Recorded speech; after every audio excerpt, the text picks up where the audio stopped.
together by combining historical, climate, food, and economic data so you can make informed decisions as we shift into a new era. Here's what was, this is what's coming. Our world is never going back to 2019, so what will the new era look like? And most importantly, what is immediate that will affect the pocketbook and the outlook into next year so we can all get ready? Thank you for joining. I'm your host, David DuByne. Right along here with Ransom Godwin every Thursday night, 10 p.m. to midnight, Revolution Radio, streaming to 12 different platforms right now. Thank you, Brighteon.com, for letting us stream from the 10 o'clock to the 12 o'clock hour. Vigilante TV as well. Rumble going live, and also on the Mini Ice Age Conversations podcast, YouTube channel, and Ransom has Twitter and Facebook as well. So we're trying to cover a full gamut so you can have the conversation with others, because this is an integral, very important time to be talking with other people. I don't care what they used to believe before 2 weeks ago or last week with the CrowdStrike. You know, our computers went down. Food ordering is disrupted. It seems Delta Airlines is having trouble finding their decryption keys, and that's the reason they're not back online yet, because they can't manually do the update because they don't have the decryption keys to actually unlock the server, plural, that they're running. This is why Delta remains down so longer than others.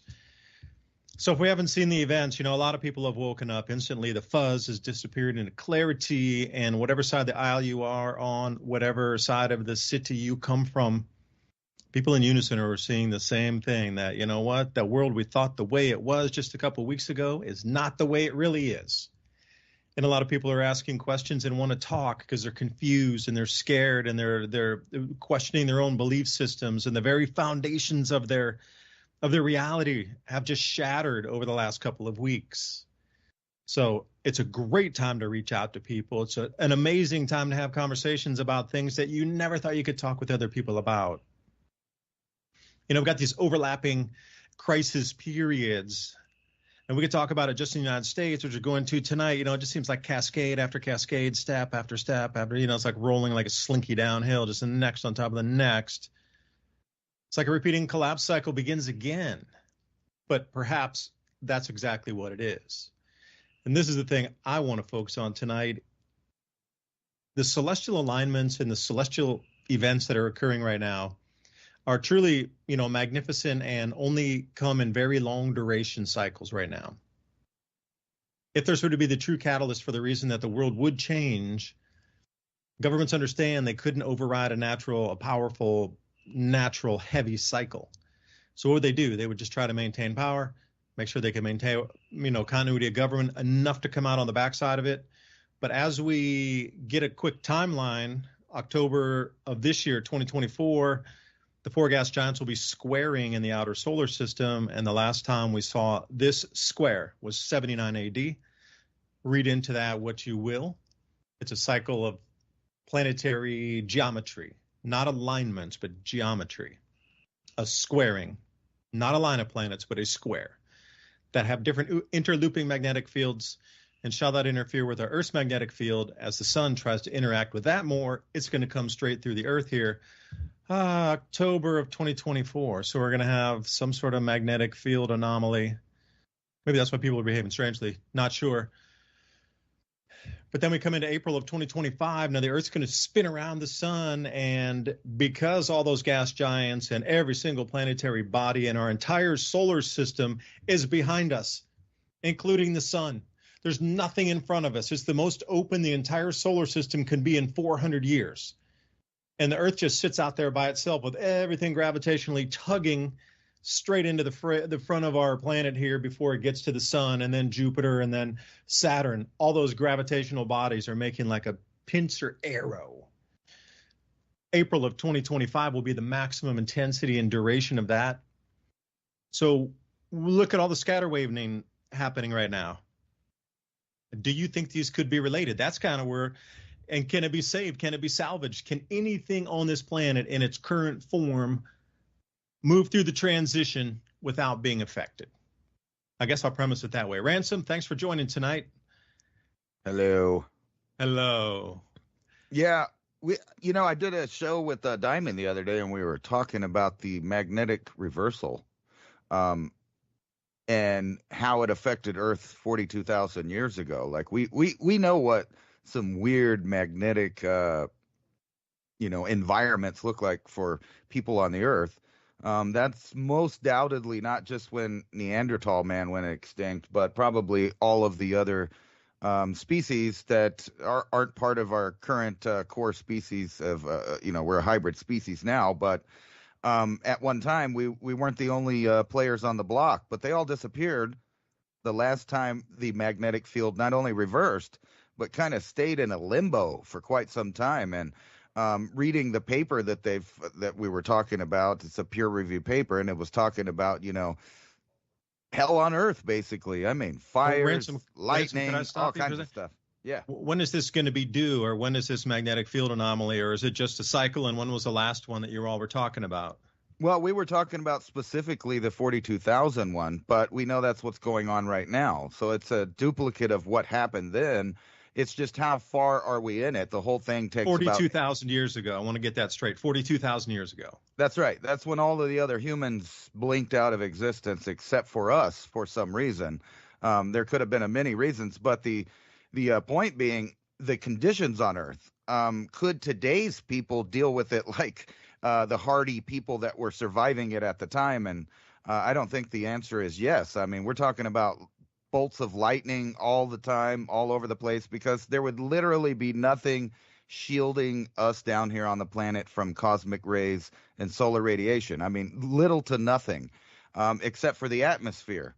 So, like, you might get away with it on a cloudy, really heavily stormy, cloudy day getting around, but the rest of the time, you would fry. You're going to fry. But not just that. How would a technological civilization endure something like that? The answer probably is not for a while. And this event takes about 800 years to go through the whole thing. They couldn't survive the present technology we have now, but if there was a different type of tech running on the Earth's magnetic field, you would also wonder how that would be affected. But either of them, I'm going to say this one right now, this one, absolutely no way. But the one prior running on magnetic field motors, how would that also, so we got both being affected, but at different levels and intensity of being affected.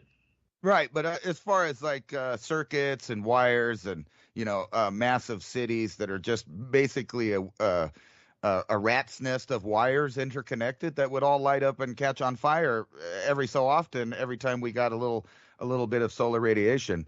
What's weird about it is we know we're a couple hundred years into the event, right? So if the whole event takes 800 years total, we're in the middle of it, and at any time could, experience the very bad part of it, which is probably when everybody went extinct. And we know, like, the Neanderthal genes that passed on down to us were that of those that could handle ultraviolet radiation, or at least for the most part. I recently did a genetic test and found that I actually have those genes passed down to me by Neanderthal that gives me a darker than normal skin tone. But it also, so everybody's got different genes, but evidently some people had to hide in caves. I mean, literally, there's no other, option that they would have had. They would have had real shelter and be nocturnal animals for some period of time. And we're talking hundreds of years. And then if that did happen, you would bet that people would start paying attention to the precession of the equinox, wondering, if that's connected, because they did know that there was a cycle. I don't know at which point, but, my theory is if 26,000 years, then you have to know 52,000 years. Otherwise, you wouldn't know that it repeated, right? So that's the frame of time that we're talking about since these conditions happened. But my point being, if this event is, 800 years long total, and we know that the magnetic fields have been drifting for several hundred years now, and that they're increasing in speed as far as where they're, moving away from the actual locale of the North Pole, like the physical North Pole. They're moving far away, like so is the South. And when do we get in that condition? And what is the trigger? So this is what I want to circle around to what you're talking about the planets. If there was a solar magnetic event on top of whatever the sun is already doing and whatever the Earth is doing, you know that's all interconnected. So what are we talking about? Like what kind of trigger would actually trigger that snap and flip? So those of you that are believing, the crust is going to move, that's not what we're talking about. Just the magnetic field itself flipping and basically collapsing for all intents and purposes for maybe even a couple hundred years. And so you could tell that our current form of agriculture, our current form of technology, all of that would be gone. I mean, literally just bye. It would be gone for a couple hundred years. The question is could we survive that event? And what are the indicators that maybe we're not the only ones that are thinking about it? Like, for example, think tanks, continuity of government, etc. That they've read these papers. They know all of this stuff happens. So they have some kind of plan to deal with it. And what would that be? Well, it's the same literal plan as the ancients did, most likely, is they went in caves, and so are the people that are, doing it right now.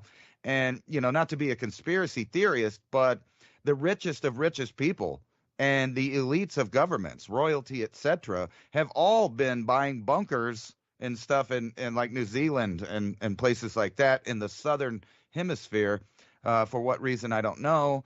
Is it because, they're just going to decide, if things are going to do that, you might as well have your little nuclear war or conventional war before it's impossible to complete.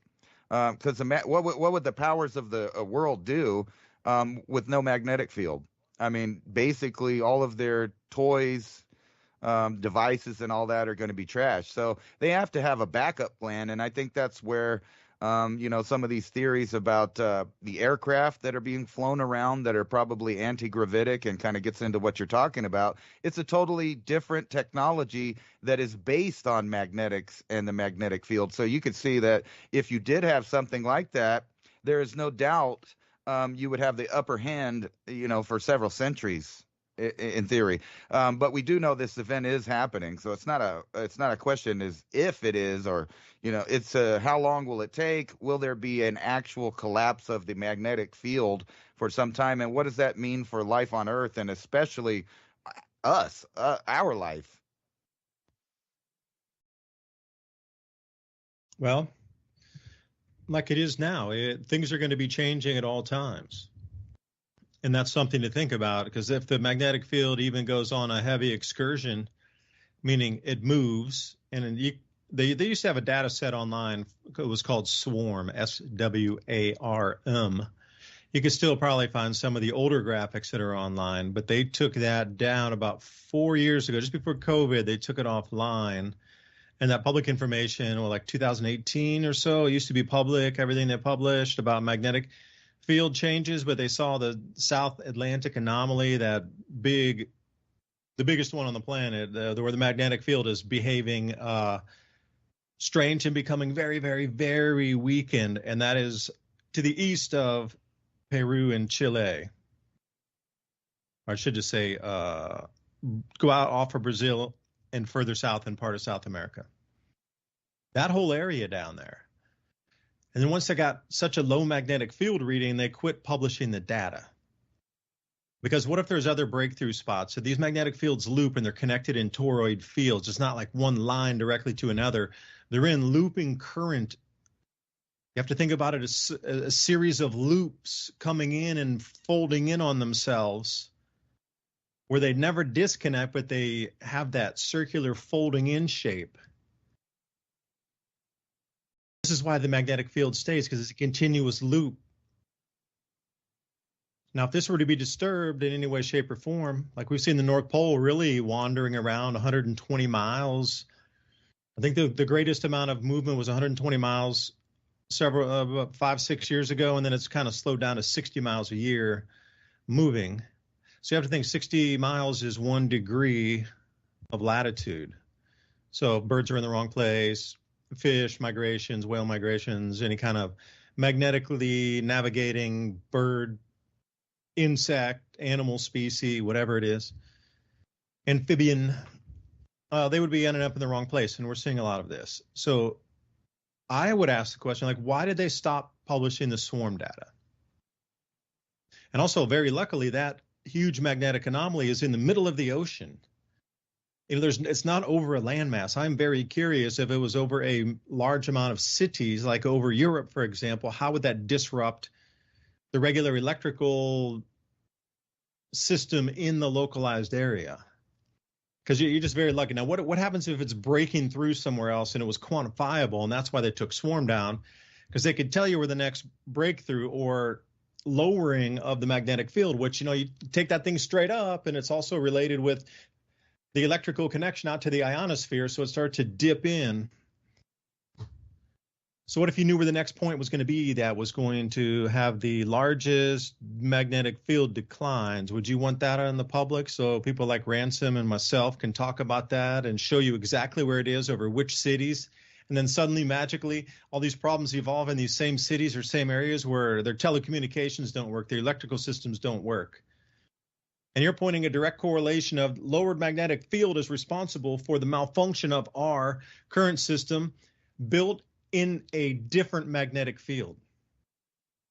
So that's the thing I'm trying to explain about these planets that are squaring. Different magnetic fields are forming. So it's like layers of a cake. Our present system was, let's say, put into a strawberry layer. But if you had these magnetic anomalies that are focal points on Earth somewhere, 100 square miles or something like this, 1,000 square miles, whatever under there would have a new magnetic frequency, would be operating in a different magnetic field, like a vanilla layer.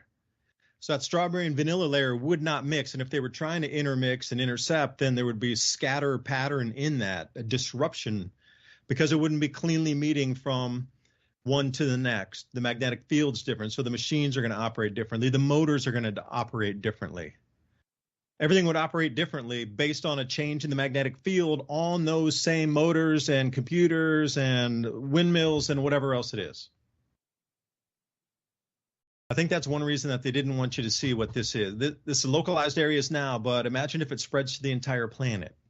That would be something that nobody would want you to see, because once you can measure the rate of decline, you can get a pretty good idea of how fast government timelines need to keep lockstep with that magnetic field change.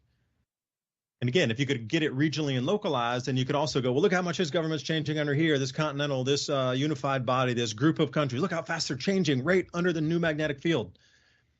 Because they would have to, out of necessity, because they would know that once it sets in, it's probably not going to bounce back out again until the entire planet does what you're talking about, with different magnetic orientation from north-south until that cycle completes itself. These little punch-through spots are going to continue to be like the anchors for the change. Because one thing I've noticed is that South Atlantic anomaly before, I wouldn't say it was a pinprick, but it was small. You could definitely see the concentric circles coming out in blue, and it wasn't all that. But over the last 10 or 12 years, that thing has gotten just so much larger and so much more intense in terms of the lowering of the magnetic field in those areas. So if you were going to talk about electrogravitics and different types, I'm wondering in these different magnetic spots on the planet, if electrogravitics craft would operate faster or, have superior usage in these different types of lower magnetic fields. Because a lot of times, you see the UFOs coming out of the Bermuda Triangle, et cetera. In Asia, there's also one up near Japan. It's a similar thing. It's called the Devil's Triangle. Same thing. But magnetic anomalies are a thing in both spots. So if you start to think about that, well, what if that South Atlantic magnetic anomaly is just one giant Bermuda Triangle of magnetic strangeness? I am sure ships do not want to sail in there. We are just very lucky that it's not over land. But again, how much more is it intensified or actually decreased? When I say intensity, I'm talking about taking a higher number going to a lower number, because the lower you go, the more disturbed and the less magnetic field is there. So if you're going from 300 to 0, something along these lines. How far does it go down, or how far have we gone down? And really, when does it reach through the planet and connect to the other side. That's the whole, we got this surface anomaly map going on. But magnetism isn't like that. It doesn't get stopped by rocks. I mean, within reason. I mean, it might hit a vein of something, or it might go around others that don't carry current in the crust. But that magnetic field connecting, looping toroid current could go through the center of the Earth easily. It could blast right through the core and then pop out somewhere on the other side. And that itself would be a looping field, just like you see on the sun. You get all those interconnected magnetic field lines. And then some of those break off and, they get magnetically twisted, and boom, that's when we get our CME. When those two separate magnetic fields start to intermix on themselves. And once they get all twisted up, and then they are highly energized because the current's flowing in just different discombobulated directions on those magnetic field lines. So once they twist up, they got to release it, and boosh, they come off as a CME, which we've had a bunch of X flares recently. So my thing would be the sun is behaving a little bit differently. Now, what happens on our Earth here? We got the South Atlantic anomaly. What if it pops out over Indonesia, off of Indonesia, to the west, south of Sumatra? And that starts looping in on a current on itself as its own new field line of disturbance within our own magnetic field, like it's coming into its own mini field inside this larger field.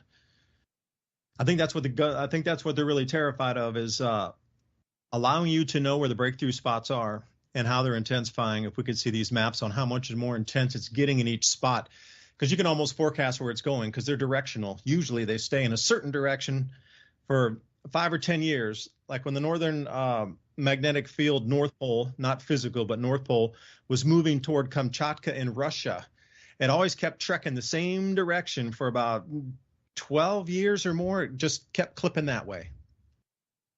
So you could expect the same thing in the near term. Now, I'm not talking long term, 20, 30, 40 years, but within 2 to 5 years, you could nail that exactly where the trajectory is going toward, and the disruptions of the magnetic field, and the disruptions literally in the pipes that are not insulated, or there's just a million things that could go wrong with the infrastructure if it's on a highly electrified new magnetic field looping current on the planet. Like, that is very, I think that's what you and Diamond were talking about. So I'm going to stop there.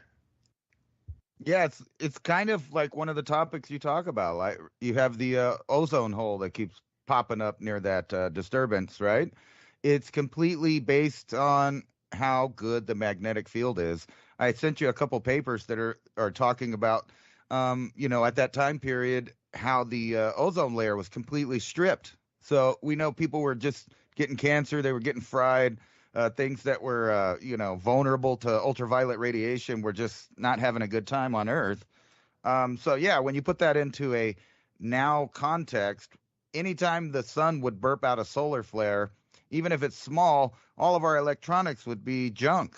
So, it kind of makes you wonder why some of the tech has gone down the path it's gone. Like, why are we putting up a bunch of low Earth orbiting satellites? And I think the answer to that is they're basically throwaways. They're throwaways because they know they can put them up fast and efficient now. So it's not like, Elon Musk basically proved that within a short amount of time, only a year or so. If you had the stuff, you have a new network up. You have a new network floating around the Earth anytime it repairs or the conditions are okay.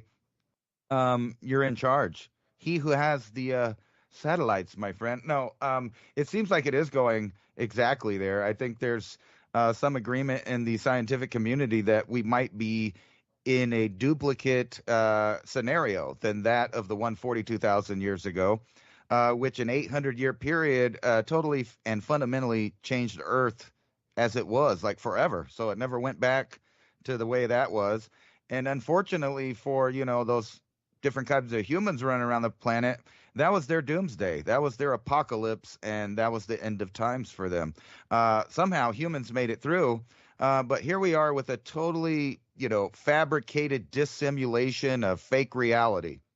And no one, not one person probably, other than some nerds, like me, even pay attention to stuff like this. And the question is why don't governments prepare the public for the actual possibilities of reality and not the dissimulation that they want them to live in. And I think the answer for that is, well, they're hoping that one of many of these loops overlap. And I think that's what they think is happening right now, that many different loops are overlapping right now, putting them in the perfect position to redesign the world.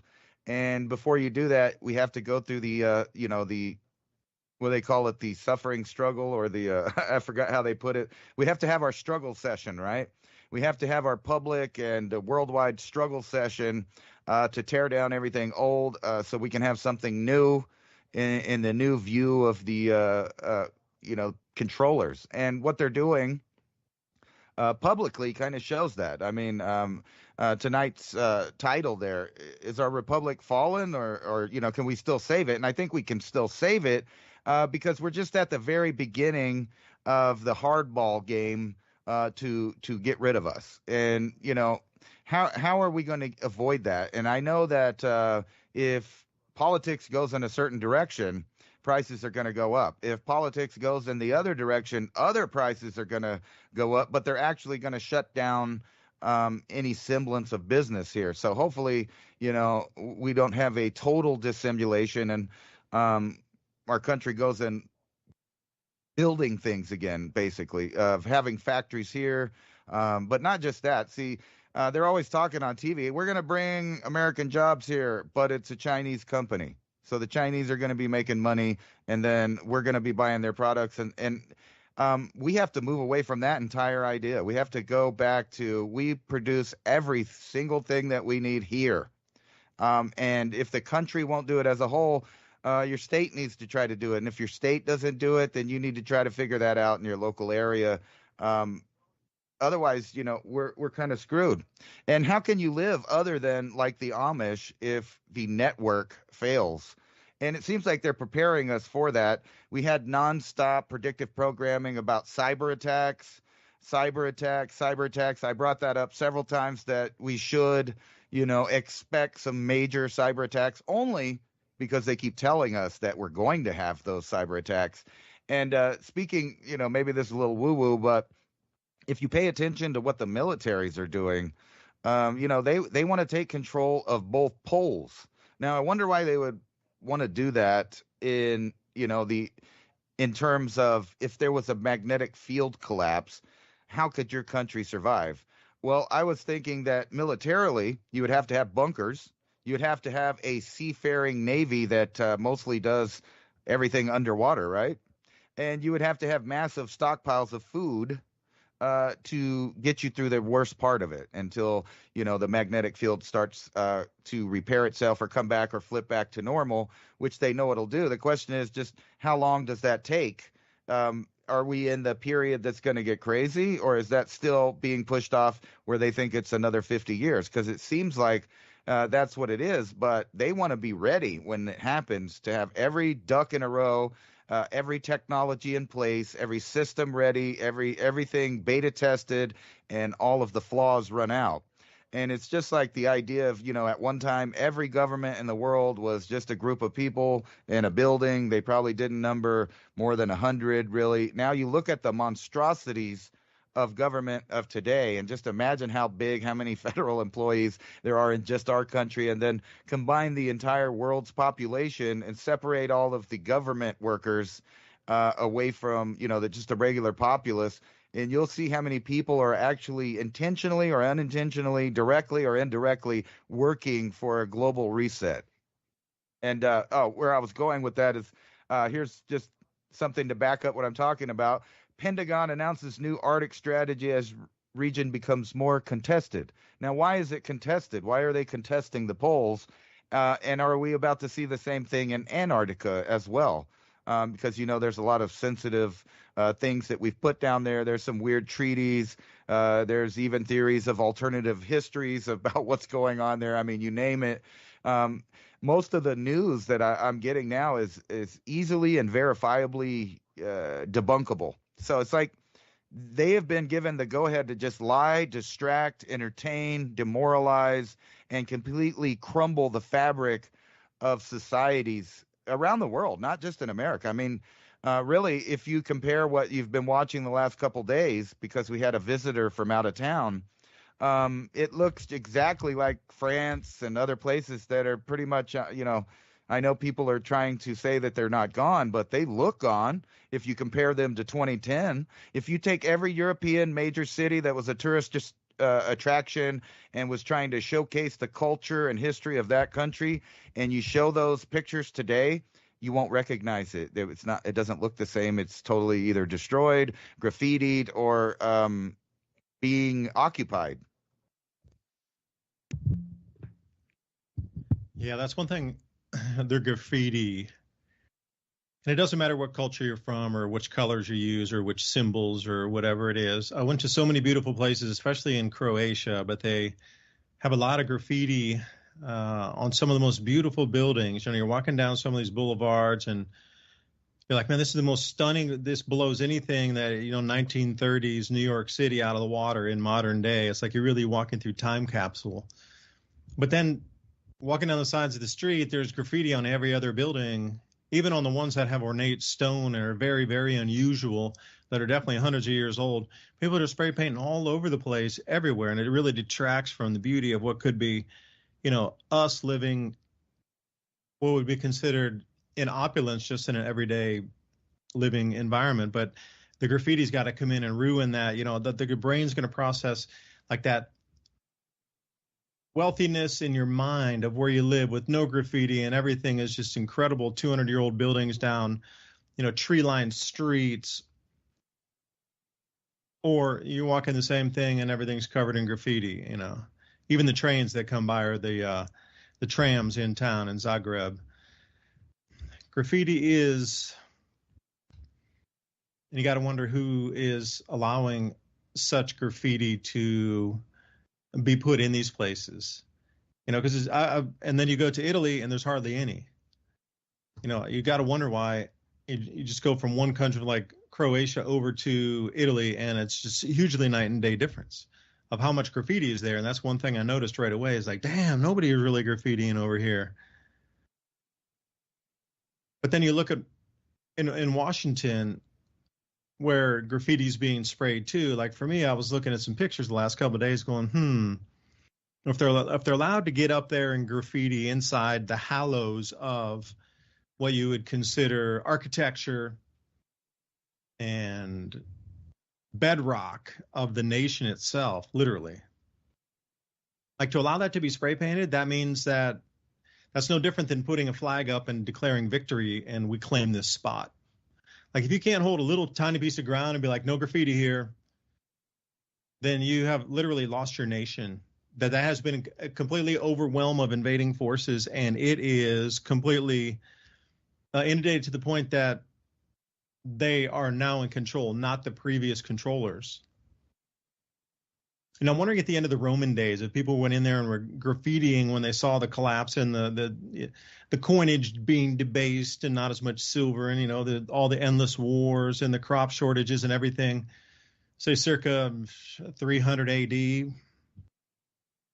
Like when people were really living that and seeing that total collapse of the Roman Empire, really, that's very at its last end days, where people also doing graffiti, but in their own way with ochres and different kind of plant-based inks, etc., and colors.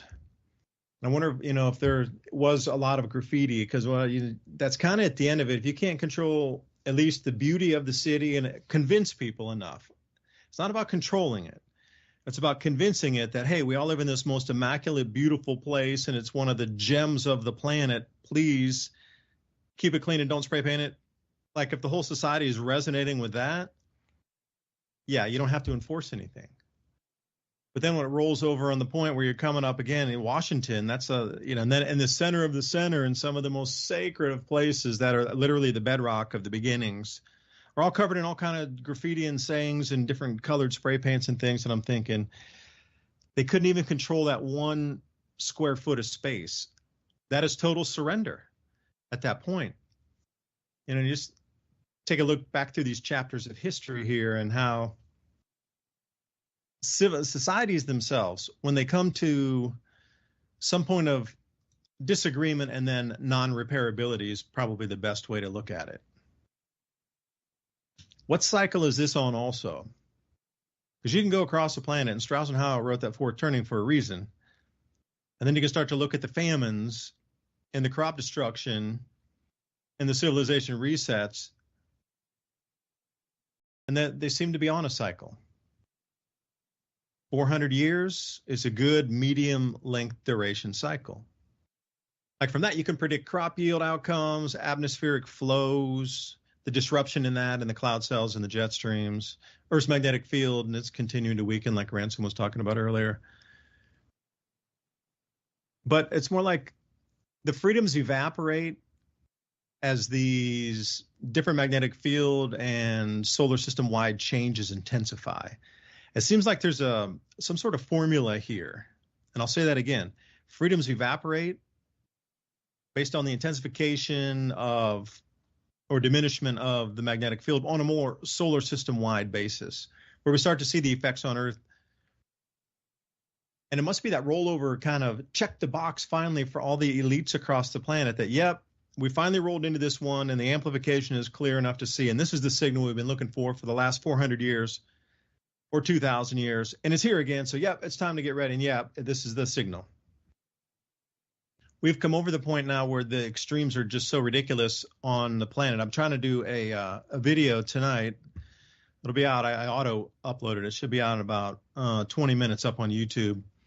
But China had the most massive floods they've had since records began. Now, you could talk about the location along the Yangtze River all the way up to the Himalayan mountains records, or you could talk about down where Nanjing was, or how old Beijing is, or how old, some of the older capitals, Chengdu or Xi'an, or I should say Shenyang, excuse me. Like some of these older capitals where they were. But if you just look at Chinese history in the modern time, they had the most massive record floods they've ever had, ever. Now, the entire stage of all the rivers controlling dams down to the Three Gorges Dam got so overwhelmed that everything was emergency overflow.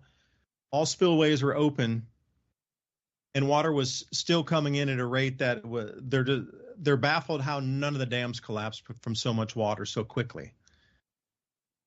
That had been let out and is flooding all of the crop regions in central area near the Yangtze River.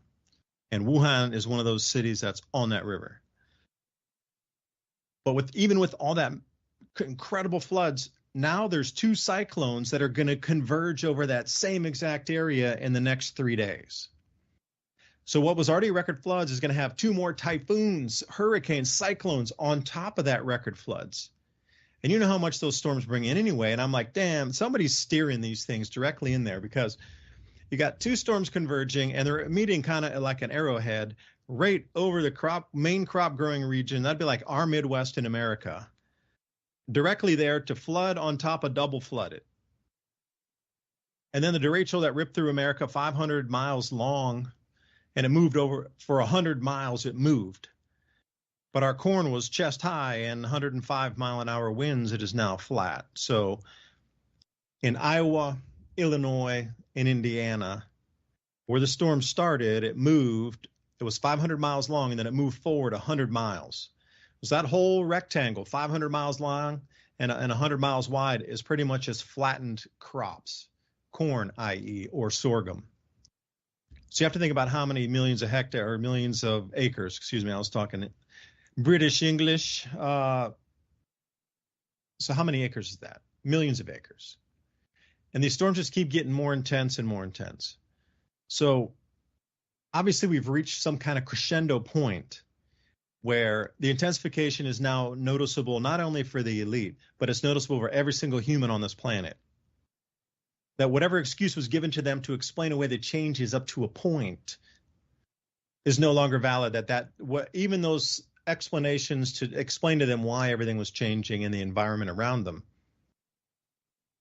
that was believable to a point. Now the amplification and the ramp up of something 10x, 20 times larger than anything before, doubling of speeds, tripling of rainfalls, this only goes to a point where you can go, that's that gas in the sky. it's happening too quickly and it's too intense. So that original excuse is great to deflect everybody for many a year. But now we're into the point now where everybody can see through the illusion. So these last 2 weeks have been an absolute consciousness ripper in terms of people waking up to that what most of, or not, if not all, or a majority or something that of the programming that was there before has just been disrupted. But see, governments would understand this also. So now notice how fast things are going to move in terms of change. And I say again, freedom is going to evaporate more and more quickly depending on how much more and intense these weather events become, where people start to question the narratives given for all the weather changes that are here. At that point, they've totally lost pretty much all control of what was built in over the last 50 years of you to believe how this reality works is being shattered right now. Now you need to control that and still stay in power. Now tell me what your next move on the board's going to be. Ransom. I'll leave it there. I don't know, man. It's hard for me to believe anything they say because, like, I was reading an article, where is it? I think I saved it here, where it's talking about how, super hot it is. Yeah, here it is. Apocalyptic 150-degree heat dome smashes temperatures, records, and world bakes. And then I look at it, right, and I read through it, and it keeps saying index. The heat index was 140 or 150, the index. And then I look, and it was only 108 degrees. It was 108 degrees. And they basically convinced people that they were dead because you'd be dead at 150 degrees. And then they do it again. You look through here, 113, 144, index. It's an index, right? So it feels hotter than it actually is, though. But it's not really that hot. And like here in New Mexico, they're telling me, the records are being smashed. It's so hot. And the day was like 95 degrees, which is a total normal temperature for this region. And nighttime was 63 degrees, which is, that's more than 30-degree temperature change. But what they're not talking about is anything that you could actually, worry about. They're not talking about how much chemicals are in everything. Not really. And I've been talking about that for years. And then now I start to see these articles finally coming out. Oh, there's forever chemicals and everything. But even then, still, they're not talking about like the waste that they dump in the earth, including all of their green projects, right? That are the most toxic projects and systems really on the planet. They don't talk about that. They don't talk about deforestation at the levels or in the areas that it's actually happening. But they will make you try to feel bad because there's too much carbon in the air, right? Even that paper that I was, citing was talking about all of that stuff. And then at the very bottom, it says something about, we still have time to save, because that magnetic reversal will be so much worse if we have a bunch of carbon in the atmosphere from global warming and man-made climate change. And I'm sitting there laughing because even in the article, it talks about how carbon dioxide, oxygen, all of the other things that make up our air refract and, block us from a lot of that. So even if the magnetic field was gone, you would want an atmosphere that was thick with a lot of carbon dioxide to survive it. And that I sent you another paper that's, linking basically the ozone's just gone. It's gone for a period of time. So you imagine actually frying outside. You're not going to worry about the heat index. You're going to worry about the cancer level, right? And then what happens if humans actually live through that? Do we get to see speciation and mutation of all kinds? Because, it's hard to take any of these. Well, it depends. I would say it would depend how quickly that would manifest, that speciation. Is it an instant thing like Robert Felix used to talk about? Right. It would have to be. It would have to be a few hundred years, like in evolutionary terms, is literally nothing. So it'd be like just several generations. The ones that had the right mutation, they're still around. Everybody else dead. And that looks like that's exactly what happened to us before. But it's weird that they have everybody worrying about things that don't matter. And, you know, you might actually worry about hurricanes coming in. That's a physical force of nature that can kill you, right? Are you really, going to worry about because it's hot outside? It's hot outside, and imagine that air conditioner has really barely been around. But now we're all, not everybody, of course. There's plenty of people that still just stay outside all day and they live through it. Those people are fine. They're healthy. If they're not eating those people probably grow food. That's why they're outside. And then you go through study after study that says, you'll live longer if you're around plants. You'll, eat better. There's less chemicals and everything. So like there really is no argument that the system is killing you. And the alternative is to revert back to a previous state of human. In other words, reboot and reset ourselves, right? Because new things are coming, whether we like it or not. That includes, so, you were talking about these hurricanes and cyclones. What do you think that would be like if there is no ozone layer, if there's really a thin or no magnetic field, right? I would imagine that would be horrible. Because we already know at that time through the tree rings and different stuff that they found, there was a lot of fire, a lot of lightning. We're talking electromagnetic stuff that people are going to remember. And it may literally be where we get these squatter men and all of these other things because you would have had massive amounts of aurora borealis at the time as well, right? Because you're going to have the magnetic field closer to the Earth and it's going to be bombarded with stuff. So people are going to see all of this in a new way that they didn't see it. And people forget that, yes, you can indeed live through one of these trippy times. And we know that because other humans already did. And one of those things is starvation.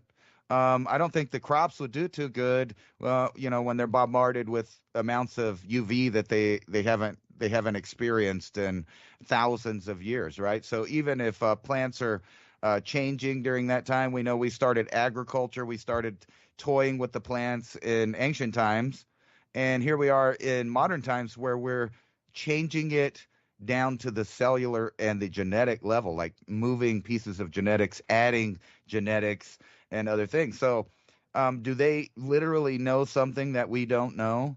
It makes you want to know, like, how many studies are there of plants and animals that the government or someone is doing in these extreme situations of heightened UV, little to no magnetic field and things like this. We really don't know as, the public, but they're more than happy to tell you that if you would just change over to a world government and pay carbon taxes and, really be responsible for your footprint, that they can fix it for you, even though everything that they've said in decades verifiably and easily found out is all lies. The ocean is at the same level, right? The only thing we do know is that lightning is definitely increasing, and that goes along with the situation that we're talking about 42,000 years ago. That's the exact same thing that happened then, is electromagnetic activity on the Earth increased a lot. So how do you have, townships and cities and elaborate old school copper-based networks? Well, the answer is you can't have that. It has to be torn down. And then we get into some of those other topics that we've talked about, like the cable companies. They're hauling in all their copper and stuff. They have billions of dollars worth of the stuff that they put out there, and now they're pulling it all back up. Now, why is that? Because we're switching over to different technologies, right? Wireless, Li-Fi, other things that probably could work in new scenarios. But they're letting AI kind of control this, and I wanted to bring this up. This is the AI's weak spot, and this is the human's ultimate superpower, and how we get out of any problem, how we save the republic, how we save ourselves, how we save the local, food that people will be eating in case we're in a scenario as a nation we needed it to. This article talks about the problem, the model collapse of how AI gets to a peak. And I've theorized this on the show and said it many times, but here's an article talking about exactly that. The AI has almost run its course, because after it gathered all the human information, it could only mix it in so many ways. So its models start collapsing where it has no imagination, it has no creativity whatsoever. The problem with this is that there are parties and entities actively trying to mix the technology with the biology, i.e., us, directly, so that they won't have this problem anymore. But without human beings' imagination and without our quantum computer, so to speak, the AI has hit a platform. It's becoming dead. It can't create. It can't invent. It has no soul. So the answer is to give it a soul. And, I've covered everything on my show and also talked about it with you, from them literally putting brains inside of computers and having it work. So they're going in that direction, which is the reverse of a cyborg, right? Instead of putting parts in human or beings, alive beings, they're putting parts of beings in the machine to make the machine better at, being what it is, which is an analytical machine that uses algorithms and predictions and calculations to come up with information. So now it's reversing. We're integrating the biology and the technology from two ends. We're putting it in us, and we're putting us into it. And that's the power we hold over the entire thing. Is without us, there is no technological transhuman revolution, because we are the fuel that fuels it. We literally are the programmers of it, and the test guinea pigs of it. I mean, the whole thing. That's what they're doing to us. But in the meanwhile, they're destroying everything that creates freedom. And the number one thing is food. Here's an article from Bloomberg. Cost of living crisis hits sales of everything from foods, cars, to luxury goods. And what does that mean for a citizen? Well, luxury goods are those things that keep people occupied, so they don't lose their mind and go postal. Cars, we need those for work, to earn that money, to get those luxury goods and have that disposable incomes. But the center of it all is our fuel, the food, right? The food is the center of it all. And it looks like they're not slowing down in World War III. And really, we're in a pivotal point right now, because we don't even know who's running our republic. You've seen stuff on there. They're delegating powers in different directions. We're about to have one of the biggest bread and circus events in human history. It's called the U.S. election, while they select each side who they're going to pick and leave out the voter. And a lot of people forget this. Everybody's arguing about, worried about illegals voting. Well, you don't have to worry about that. They're not going to go cast a ballot in the popular vote that doesn't matter anyway. The way that works is they have new demographics in each city from here on out that will have a new population, and therefore a different amount of delegates, because they have more districts. And if a party is the one that runs that area and always wins the elections in it, well, then they run the entire thing. That's how that works. That's how they change the demographics. That's how they destroy the constitutional republic, by its own rules. That's part of its rules, so they're going to use that against it. And in the meantime, as the citizen, your food's going up. The power companies can't provide power because they don't upgrade or do anything to their infrastructure that would deal with the problems we're facing, and we could face more of. So if we can't deal with the weather the way it is now, and you have all of these powerful people asking for money to fix it, meanwhile they give you options that on its face don't work and have already turned out to be BS. And they can't keep the regular power grid on. So how are you going to trust them, for infinity into the future as a world government with your future? And the answer is you can't. So we're at that pivotal point. Everything we can do right now is be a cog in all of these wheels of so-called progression that are steering us in the wrong direction. But if the government or the power company or both can't keep the power on in Texas, when they're known to have storms, tornadoes, hurricanes, heat waves, and every so often a drop in temperature. If you remember last year when we had that polar vortex stretch right into Texas, and I think even the year before that, right? They couldn't keep the power on, and there was no legitimate or obvious reason why they couldn't do that, except for the trend is to turn everything off. And recently I drove through all the fracking country where all the oil pumps and the natural gas wells and all that stuff. And most of it was off. It wasn't pumping. They weren't doing it. So you got to ask yourself, if everything is tumbling down in different directions in a bad direction, World War III, food crises, things like that, then why is it that everything is not being prepared for? But when you look at it, it's going in the opposite direction. And one example is that we have protests, we have crime, we have these other things, but they can't find the FBI don't worry about who did what. They can't stop people from doing anything, but they can stop people from selling their cheese. We'll be right back after this short break. This is the story of the worst road trip ever. In April of 1846, a man named James Fraser Reed, an Illinois businessman, eager to build a greater fortune in the rich land of California, leads 9 covered wagons out of Springfield, Illinois, on the 2,500-mile journey to California, in what would become one of the greatest tragedies in the history of westward migration. Reed found others seeking to find fortune, adventure, and new beginnings on this perilous trek across the West. Among them was the Donner family. Others like the Graves, Breens, Murphys, Eddies, McCutcheons, Kesebergs, and the Wolfingers would come too. The successful Reed was determined his family would not suffer on the long journey, as his wagon was an extravagant 2-story with a built-in iron stove, spring-cushioned seats, and bunks for sleeping, and 2 hired servants to help with the workload. Reed's 12-year-old Virginia dubbed it the Pioneer Palace Car. Also in the group were the families of George and Jacob Donner.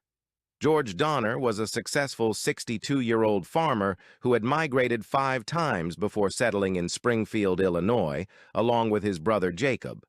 Obviously adventurous, the brothers decided to make one last trip to California.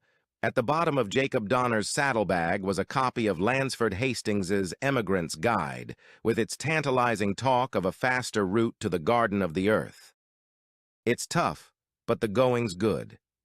Tamsin Donner writes in her journal, "I could never have believed we could have traveled so far with so little difficulty. Indeed, if we do not experience anything worse, I shall say the trouble is all in getting started, but as leader of the wagon train, Tamsin's husband George Donner is aware there's one final obstacle to their journey, the Sierra Nevada, with peaks up to 14,000 feet. It's known if you fail to clear the mountain passes before the first snow falls, the repercussions and results can be both horrifying and deadly. As the Donner party approaches Utah, George Donner makes a pivotal flaw in his decision to splinter off from the main party. Hastings Cutoff says it's a fine level road with plenty of water and grass, saving 400 miles. As it turns out, Donner's information is wrong. In fact, the so-called shortcut adds at least 100 miles to the journey. High in the Sierra Nevada, the Donner party enters the Truckee Pass. They're only 30 miles from the California plains, but supplies are dangerously low, and traveling through the mountains is taking its toll, ending in a broken axle. The Donner party stops to make repairs, but that night, 5 feet of snow falls. Soon the drifts are 60 feet deep. The Donner party will be stranded for 5 months. In just 3 weeks, they've eaten all their food. Then they kill their pack animals. Next, they eat charred bones, twigs, bark, leaves, and dirt. Finally, a suggestion was made that were one to die, the rest might live. Cannibalism. On Christmas Day, 1846, a Christmas feast like few others takes place. They devour their first human. Bodies are cut up, flesh labeled so people don't eat their own kin. Later, 4 rescue parties bring out some survivors. The very last finds a man named Ludwig alone. Around him, a scene that haunts us today and will continue to leave a lasting mark in history. Ludwig is surrounded by bones and entrails, a 2-gallon kettle filled to the brim with human blood. Also nearby is George Donner's body, his skull split open, his brain removed. Tamsin Donner's body is never found. It also seems a man named William Foster shot 2 Miwok Native American guides named Louis and Salvador for food, which is the only instance of anyone in the Donner-Reed party that was murdered and eaten. The rest of the cannibalized were already dead. They took the survivors to Sutter's Fort, California, by the route that is now known as Donner Pass. Stranded in the early snows of the Sierra Nevada mountains, nearly half the travelers died of starvation and illness. Even today, Interstate 80 has to be closed occasionally due to heavy snows and blizzards. Only 45 of the original 81 members of the Donner Party survived. This truly was the worst road trip ever, which reminds us not to be complacent but instead be proactive with our prepping. We don't have to worry about not having food to last. We have My Patriot Supply. And right now, you can save $200 on a 3-month food kit with Adapt 2030. Adapt and stay prepared.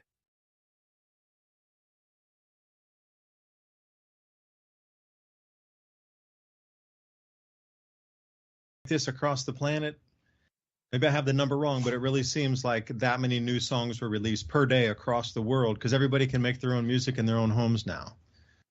So it just doesn't have that mystique and that like remembrance of it because there's so much of it now that it's like a tidal wave of music also. Anyway, an off thought. Revolution Radio, thanks for letting us broadcast here tonight. And again, all the other platforms we are streaming on. Brighteon.com. Thanks for letting us also spread our message.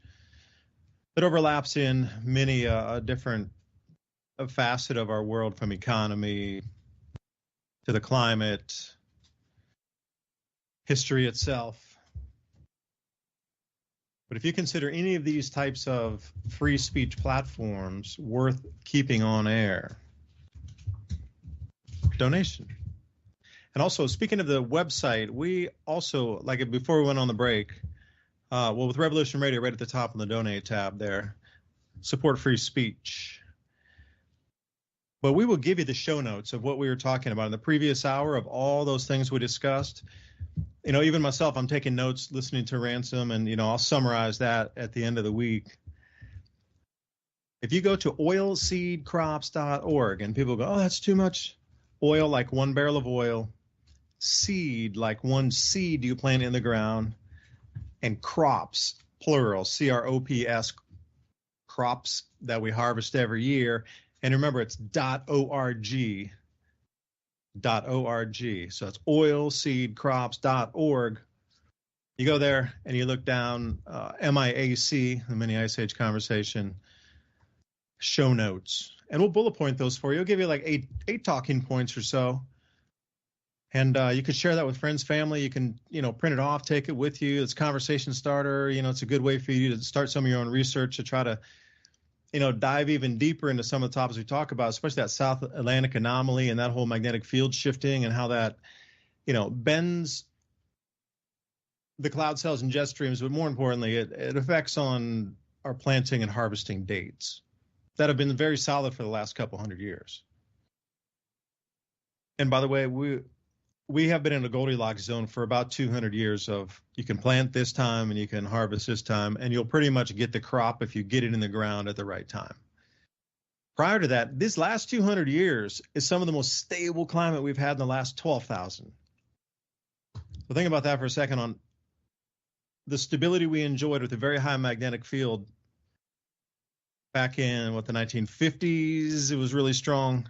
I think that was the largest solar cycle was at that point, 1957, 58, somewhere in there.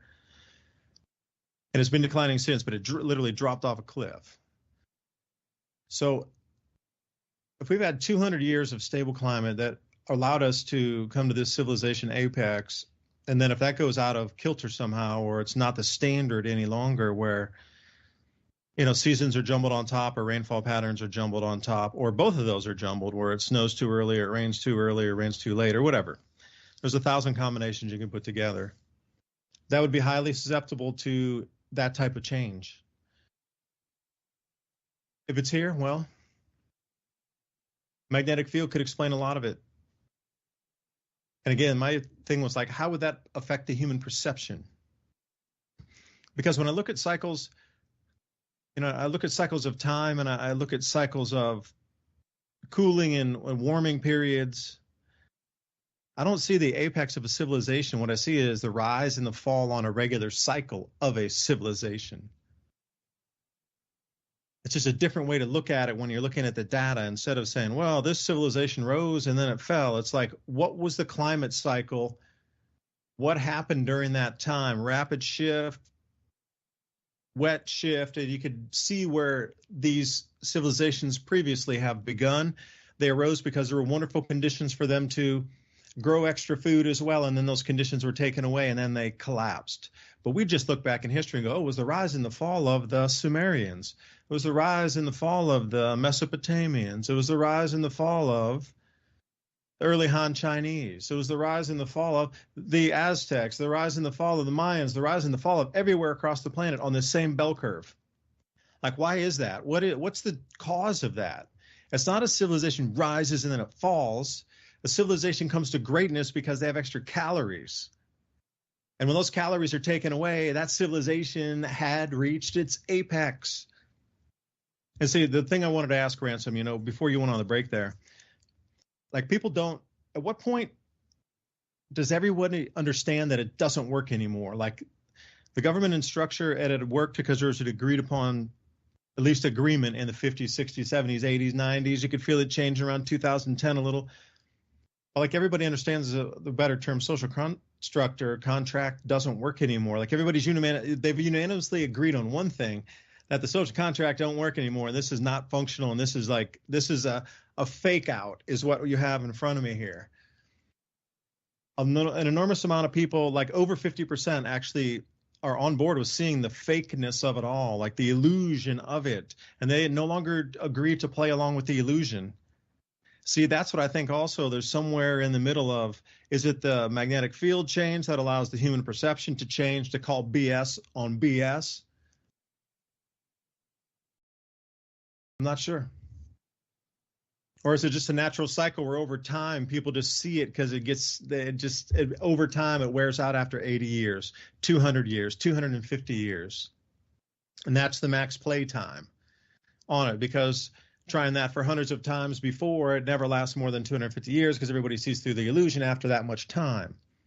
Or is it the famines, or is it the solar cycles, or is it a combination of magnetic field changes, food shortages, and it just seems to overlap with the same cycles on the same time, and the awareness of people calling BS for their entire existence and what they see in front of them. I don't know, Ransom, that's too much. I don't know, maybe I rambled a bit on the intro, but welcome back for the second hour of Mini Ice Age Conversations. Right. Well, it's obvious that they, have a super big agenda. I'm on Twitter and I see Tony, what's his name? Tony Heller's, he tweets so much stuff all day that's like no brainers, yet in reality, they're actually trying to push these ideas that he's easily debunked. I mean, just on that feed alone, there's many, many feeds actually like his, where people are just debunking everything they say almost daily, right? And for someone that's not, I'm not sitting there doing all the research all the time on every little specific of things. And I try to understand things as a broader idea because there's just so many ideas out there. But to loop back to what I was talking about before, I like to listen to these futuristic ideas that elites, that,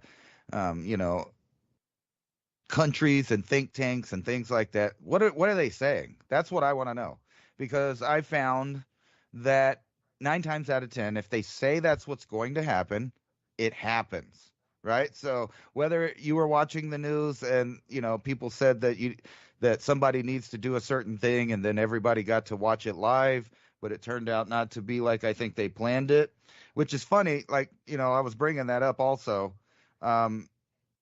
You have these alphabet agencies that say they can't do this and they can't do that, and they're unable.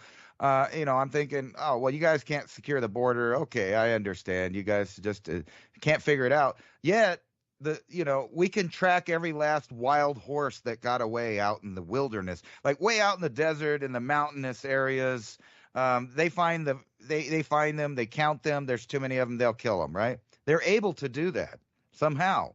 Even though, like, they can't figure out other things. So the FBI can't track threats to America, but they can track whether or not you're selling cheese, milk, or something. Like they show up, right? I don't know how they do that. So I believe them all at their word when it's they the say, Matrix, dude. It's the Matrix. They're everywhere. right. And when we were to get a little woo woo, because this is a period of time of 100 years we're talking about that might maybe happen, indicating like there's scientific papers about the last time it looked like this happened on the Earth as far as the magnetic field goes.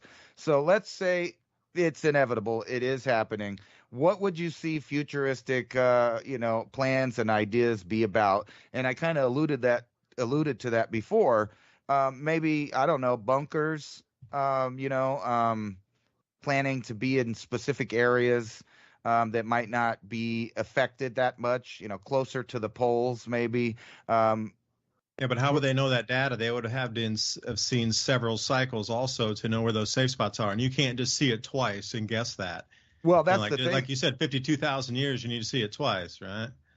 Yeah, well, that's the precession of the equinox. But the magnetic flip, I mean, they have data, like from tree rings and different things like that we found. So we know that certain things were happening.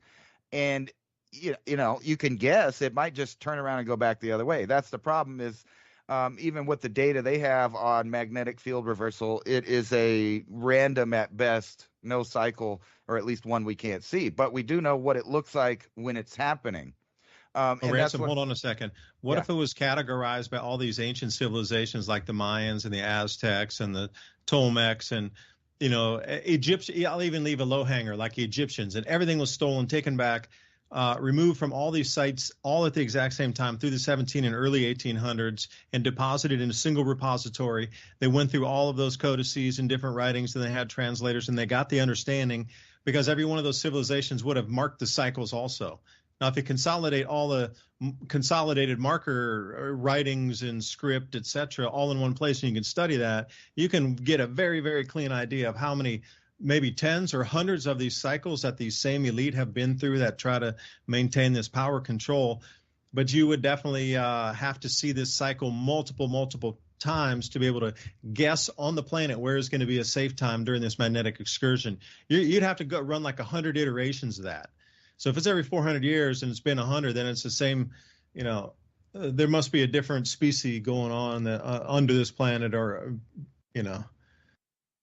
Well, I don't think that any other one was recorded by modern civilizations that I know of. But the legends, man, the writings from those previous civilizations tell you exactly what happened.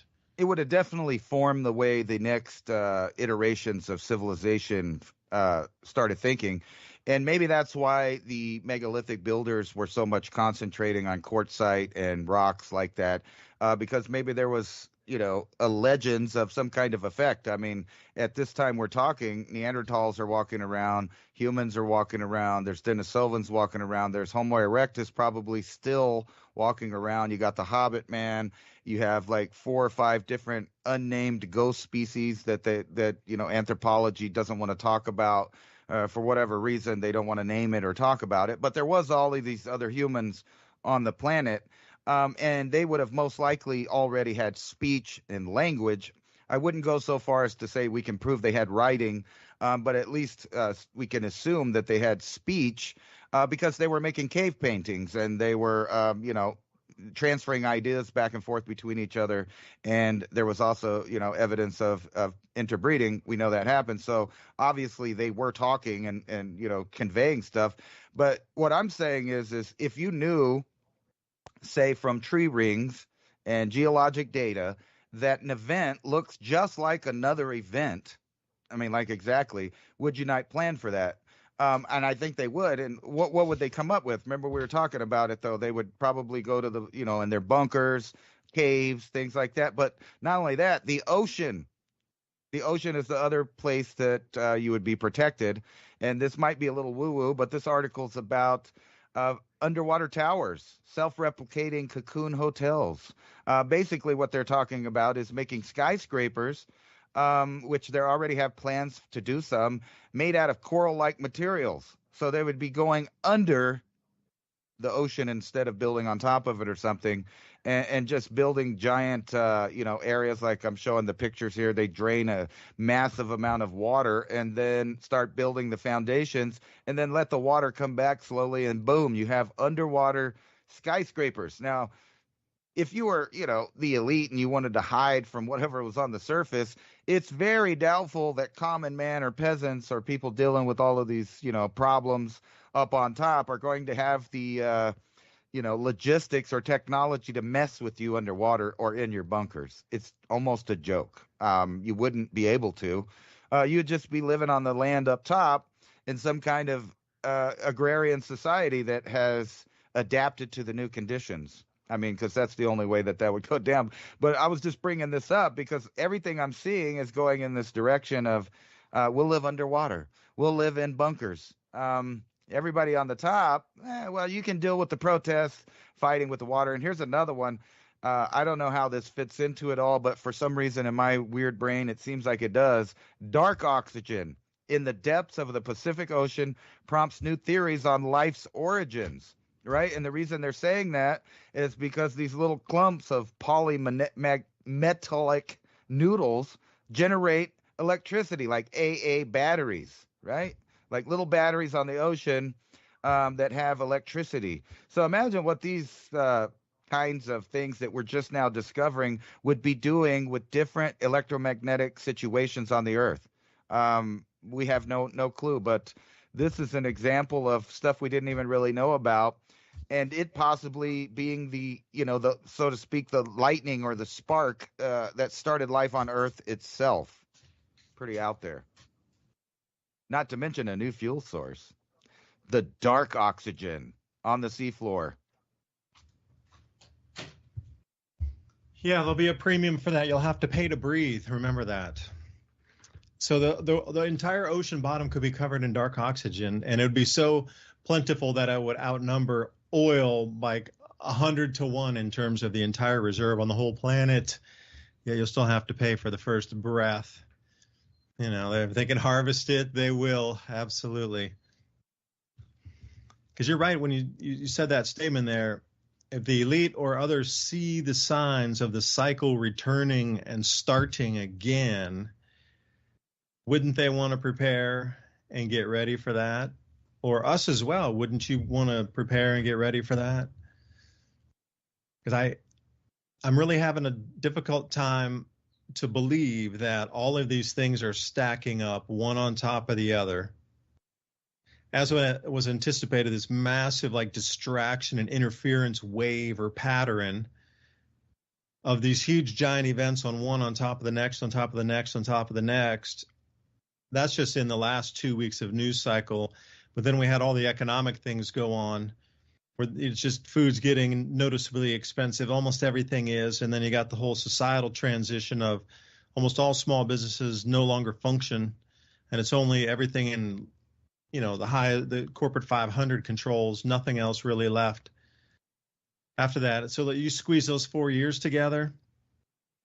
And this whole thing with the squaring of the planets is coming up in a few more months. And now all of this new traction with proposed power outages, banking outages, and all these things occurring at the same time. Now, they've been preparing you for, the messaging's out there. So just let me walk you through a possible mind experiment. I'm just saying possible, could be, maybe. I'm just speaking out loud here.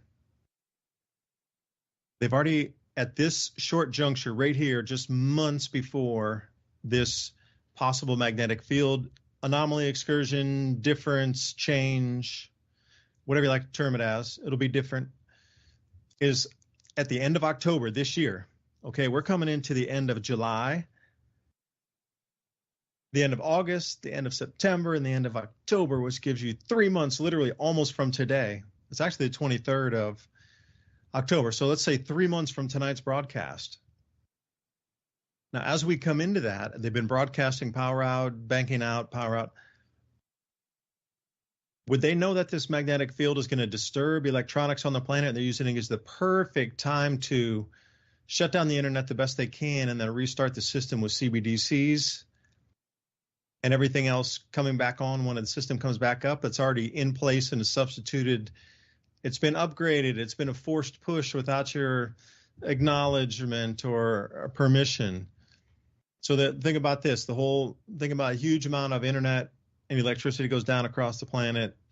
And when it's turned back on days, weeks later, it's under an entirely new system that the whole system had been reset, where you'll have to get biometrics to get online.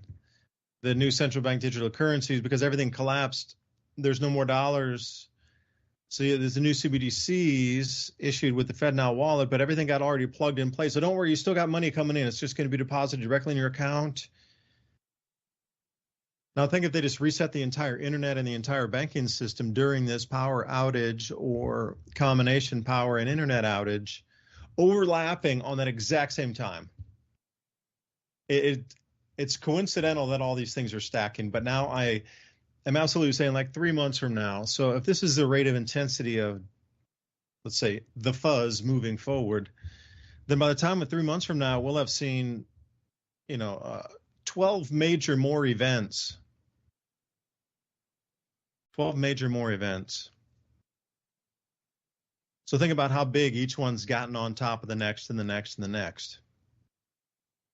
So let's go 12 more deep on that.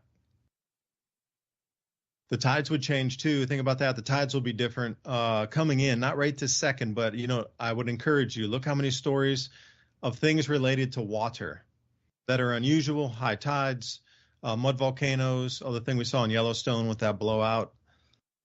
Anything to do with water, and especially floods, rivers coming over their banks, locks ripping, these sort of things, bridges decoupling from the banks. All these types of things are electromagnetically connected. So the higher tides would be a gravitational thing. Now, even if our 4 planets squaring in the outer solar system had the combined gravitational effect of being in that certain configuration of just one extra moon, and that's it. That's all we get out of it.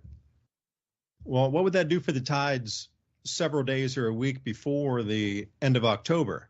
So what if your water comes rushing in at double the height, but also the speed would be different? And if it was triple the height, I mean, your water's moving really fast. You're going to get a lot of broken infrastructure along the coast. So think about those things in play and how the world would move to distract you at the same time. Now, if all that is in play and then everything goes down, you're going to be begging for a new system to come up. You won't care what it is as long as it turns back on. Like, we've grown up our whole lives depending on a system in order to have some comfort, in order to stay healthy and clean. We've been on this system for our whole lives, and we're used to it. Now, if you take out the electricity and you take out the internet, yeah, you're going to want that to come back on in whatever form. Okay, we got the internet reset, but almost 80% of all the websites from before and all the DNS and the host servers, providers, they're all gone. They're all locked up. We don't know what happened. So like 80-90% of the websites are totally gone. But we're going to reboot the internet, but the banking system collapsed too, but we're going to restart it under a whole new thing. Each different country or sets of countries is going to have its own interoperable pay system, and then we're going to issue coins off that, and everybody will have money, so they will have time for leisure. But you can't own anything because all the banks lost all the records too. So you can still stay in the same house, but you're just going to have to, I don't know, pay rent or let other people live with you. But we'll turn the electric back on again.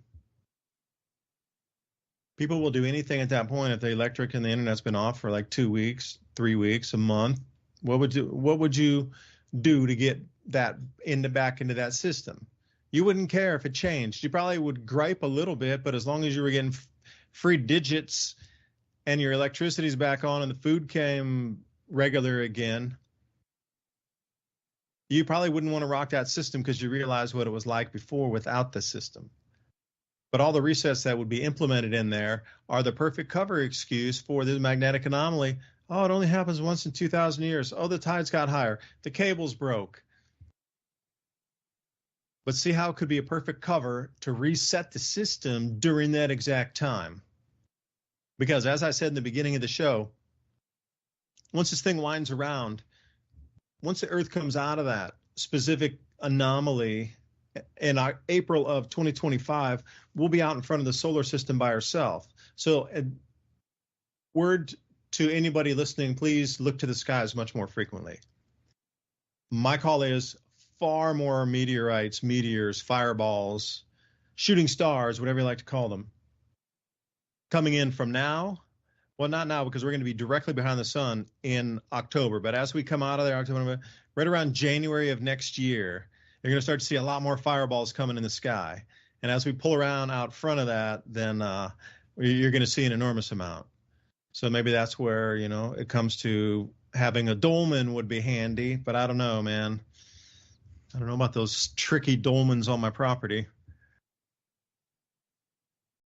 I don't know. I'm lucky. I live near the zone of silence in Mexico. That's supposed to be where all those rocks and rockets and all that stuff go to. When hopefully the nuke they fire at Holloman will fly off that way.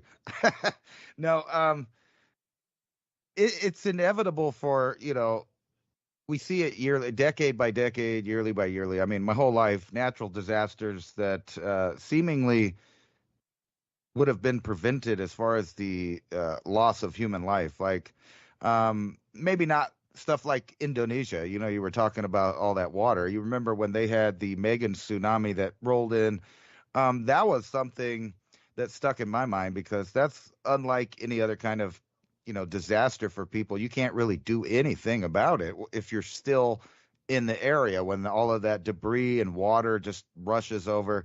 I don't know if you remember that, but there was lots and lots of video of people, just swept up in it or going by in the debris, trying to climb on stuff on top of it while it's moving by. All the people hiding at the tops of the buildings, hoping the foundations don't come out of underneath them. And that's why I live in the high desert, man, because ain't none of that happening here. The only thing I really have to worry about is long, severe droughts, monsoon flooding, flash flooding. And then you think about that, and it kind of tells you that if you get certain circumstances on the earth, like maybe the worst year to be alive back in the past, it didn't matter where you were at on the globe. There was hard times going, and there were empires collapsing. They were totally collapsing. And within 100 years, you see new empires forming out of the remnants of the old one. And I don't think that our time would be any different from that, which means that if they're willing to let the United States and other systems go, which I think they are, it's quite evident that that's the goal here, then they have a real shot at having total and utter global control of everyone everywhere. And they've proven to us that they do have the technology to completely track and trace every last human on the planet and even the animals on the planet. And that's kind of what my point was with the border, not having nothing to do with the political argument or philosophical thoughts about having a border or not having a border. It's just the simple idea that your government leads you to believe things that are not true. We totally have the capability of keeping track of every single person that goes across. Matter of fact, I think this morning Mexico's bragging because the Border Patrol of the United States caught the only drug kingpin that ever get away with, I think his name is El Mayo or whatever. But he's been, avoiding them all this time, and he's never been busted. But all of a sudden, he got caught on the border of the United States, of all places. That's impossible, man. Well, it's laughable because there are large amounts of people coming through that don't get stopped at all. That's what I'm saying. Laughable is a good word. That's ridiculous. Like fake ridiculous, like comedy skit kind of ridiculous. Well, I have no doubt that they are watching and keeping track of all the people that come by. The question is why or why not are they stopping them or, doing whatever, because that's not the agenda that they have. And if they can keep track of all the wild horses, running around out there just doing their thing, you think they can't keep track of you and where you go, which puts a new perspective on how will it unfold if society collapses. which side do you think the government is on? Your side, or some other political side? Are they bought out by foreign nationals? You have no idea how the factions will play out. All we do know is that the financial system seemed to be on an imagination ride to the peak for their inevitable crash. And I'm not an economic expert, but when I read tons of them talking about the bubble, the bubble, the bubble, the bubble will pop, I know historically other bubbles did pop. So when elites are talking about basically crushing nations and coming up with new ways to be a nation, then I know that they mean it. And if I hear them saying that they want to depopulate the world, well, I think that they mean it. I don't think that they're Freudian slips. I don't think that they're accidents. So when, you got that guy talking about they're going to get under our skin, that there is no free will, and they need to know what's happening inside of us, and he meant that in every way possible, meaning in your head, what your thoughts are, but not only that, your health, your lifespan, all of that, what you've been eating. Can you imagine that if right now federal agents will come and stop you from selling organic cheese or raw milk to another human being when it's known to be some of the most healthy thing on the planet? And matter of fact, a majority of Europe has a long genetic history of consuming it, that they won't in the future, maybe, I don't know, see what's inside your body and find out you've been eating things that they didn't produce or that aren't legal. Like, where did you get those fresh asparagus stalks? Where did you get that wonderful cheese that you ate that's in your system? Because when you went to the doctor and they said, oh, well, you've been eating organic foods. I'm going to have to report that to the government. I know that sounds kind of silly, but isn't it basically the same thing that they're doing now by trying to control the food, micromanage the food? And the enemy seems to be for Americans, American farmers, American families to be able to help support each other. In other words, they don't like the idea of a functioning economy that is completely free market, working without them controlling it. And they're not going to let that happen. And it makes you wonder why they attack the most wholesome things. It's because they want you to eat that garbage that's at the food collection sites, and they want you to not work, not be able to own your property. They want you on the digital soup kitchen, because at that point you are completely controlled. And that's what we're teetering on the balance here in the U.S. We're coming up to a massively elderly population of taxpayers. We have a lot of new people that are not going to be paying tax. You have a lot of people that are on the system already that don't pay tax. And it's going to get to a point where for every worker that pays tax, there is someone drawing and collecting some kind of benefit. And obviously that's not a sustainable system and will collapse. But all those people on the digital welfare system or the digital soup kitchen, they are going to capitulate, I guess is the right answer, or conform to whatever edicts or dictates that the government gives them. Yeah, well, again, it's all believability, really. The edicts that are believed or not believed is all from the believability of the presenter to the masses that this should be believed. And people can say yes or no, because enough people just don't comply, or enough people say no, then it just magically disappears. Have you noticed that? Like everything in history is like that.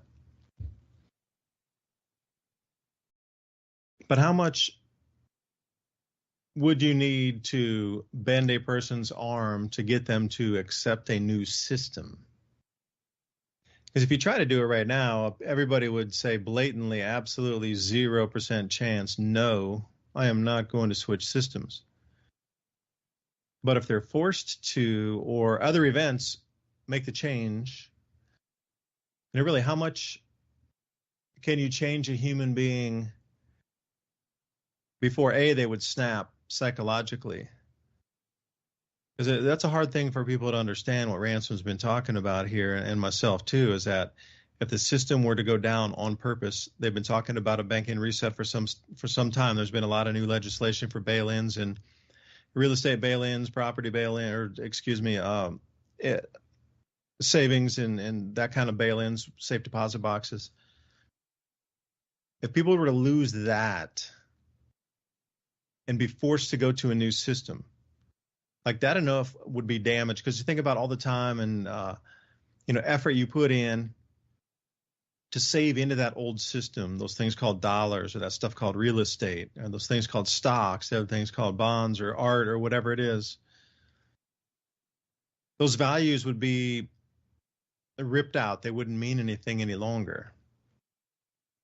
So that new system on digits, where everybody would be reset down to the same number of digits, maybe it's 2,500 a month. That's all you get. Even if you'd have to be extremely wealthy, above 10 million, to even think about getting some of the perks that would keep you in that old system to hold your wealth. But anything below that, you just get reset. They would take everything.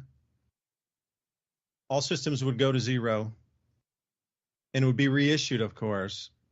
But then everybody gets the exact same. Equitable, isn't it?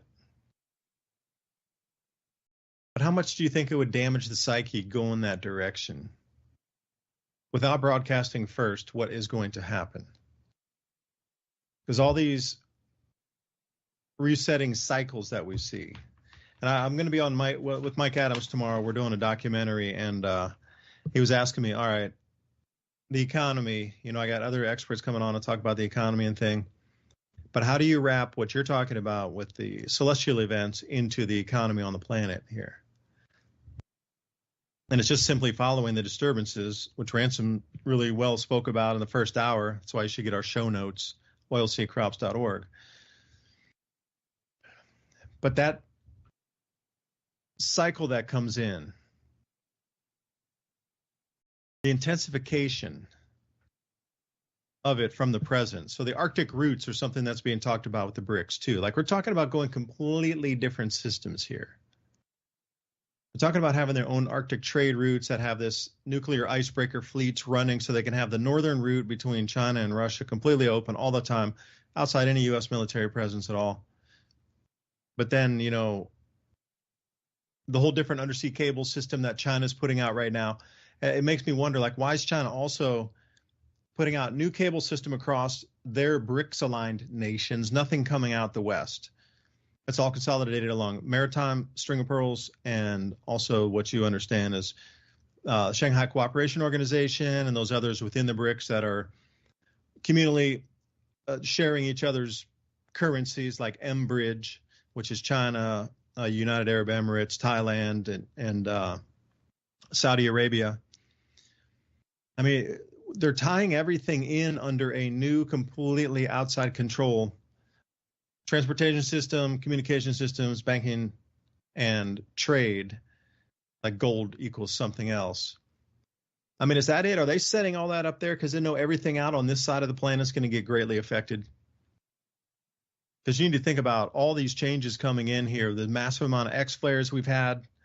Since the beginning of the year, I would encourage you to look at the incredible activity. Remember the news reports for like at least 2 of the last weeks since the beginning of the year have been completely focused around solar activity. Remember the biggest solar storm about a month ago? We got the noctilucent clouds behaving strangely. Those are the high altitude clouds that are usually seen in the coldest months of the year, but they're seen now in our summer. It's the opposite season to see these at such intensity. I don't know. It's the rise and fall of civilizations. Think about the decentralization aspect of this too, because we just saw a massive computer failure across the planet because it's too centralized. And they want you to go to that type of even more centralized system with central bank digital currency. Like I say, we need to decentralize everything out at the same time. There's so many events happening in unison here that it's almost like you need to blend all of the climate stuff together with all of the economics at the same time and sandwich these 2 giant areas of study. But I mean, really, who has that much time to chase down 50 extreme articles a day in different languages across different weather bureaus and different news media across all nations on the planet, scoured like with AI to translate it so you could, like, how many record lows, record high, record floods are there really going on across the planet that aren't being seen by everybody? Like a consolidation of all that information, that would be your absolute the trigger point of when it was normal, and now it's off a cliff. But at the same time, with all the new economy coming out too, from all the Green Deal coming up, the copper shortages involved in that, everybody's talking about decentralization, crypto, moving to this, lightning speed that. I got to, who was it? Ursula, I forget her name, the EU friendly grandma lady who's a central banker.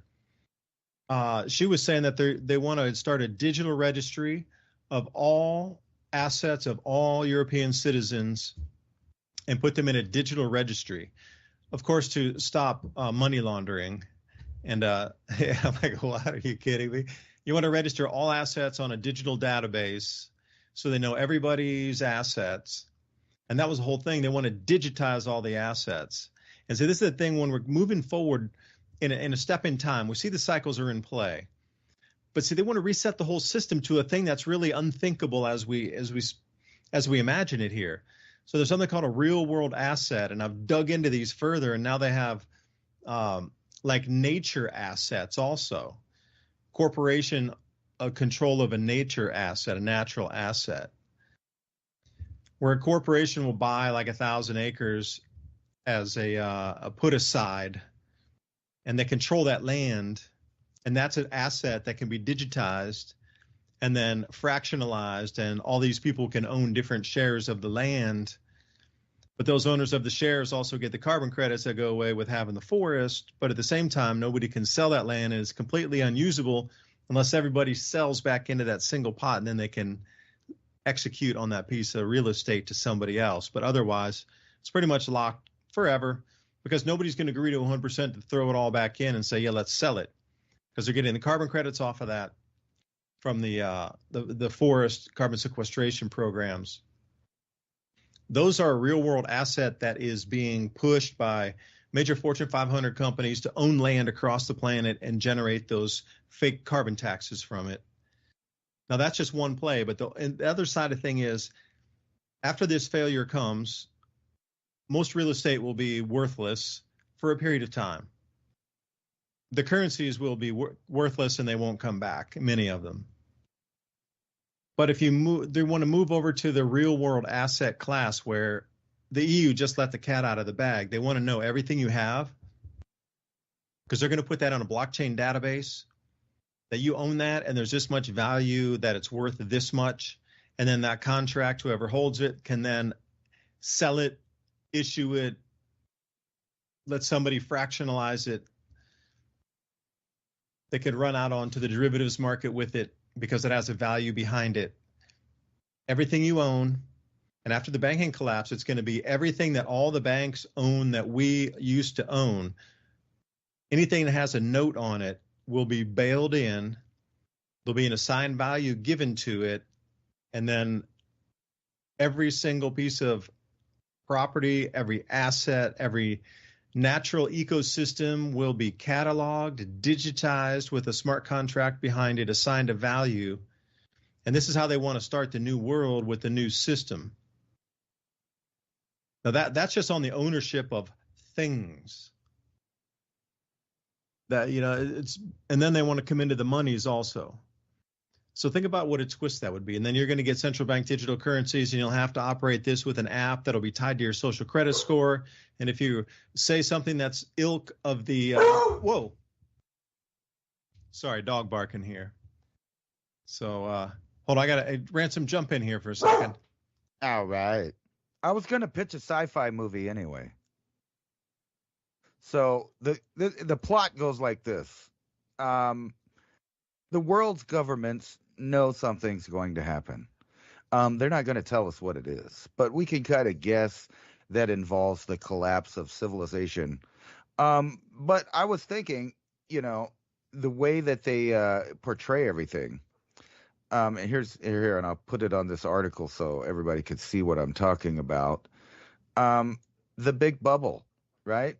the big bubble that they keep talking about financially, the big bubble of all of these things. So this is an article that says the CrowdStrike global outage shows the serious dangers of a centralized digital world.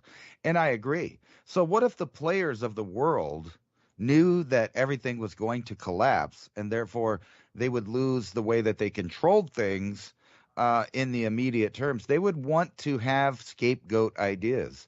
So if you wanted to reset everything and make sure you had to control, you could use an outside event that just turns everything off, and then you could tell everybody, well, it's because everything was tied up in the centralized digital world.